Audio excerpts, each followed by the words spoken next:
सब तो पहले सारे दोस्तों को अस्सलाम वालेकुम। तो फैयाली मदद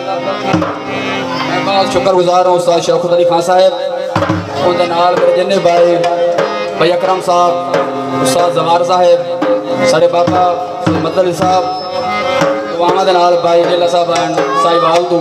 मेहरबानी सरकारां दी हाज़री दा बोल है फनकार नहीं आसे जिन्ने जो कि हाँ बाबे दी हाज़री दे इंशाअल्लाह।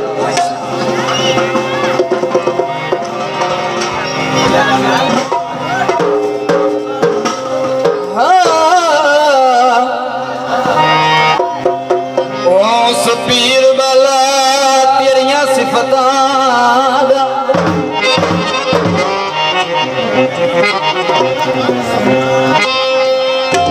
कोई हद पे अंत शुमार ने जग जरदे मेरिया बुढ़ियानो तेरे घर बाजू कोई तारदार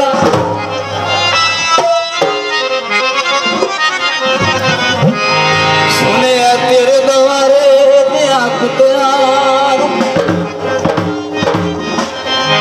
कुत्ता समझते शेर ललकार बने वो बारी गया सागी अमसाल तेरा मैनू पाके होया है कोई मारदा उसदे संग जांदे वो बाला पीर सोई नजर करे काफी बोल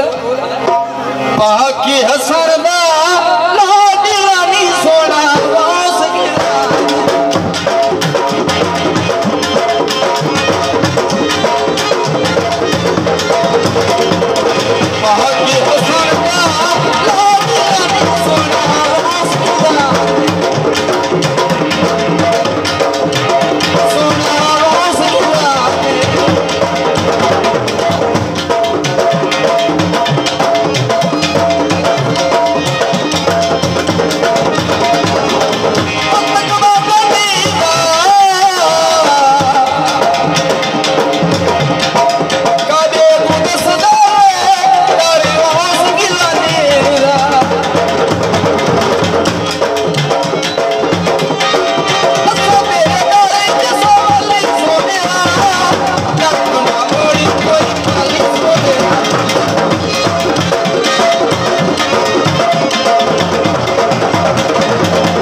बाकी हसन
मेहरबानी। उस्ताद इजाज़ सामद साहब की बात बोलते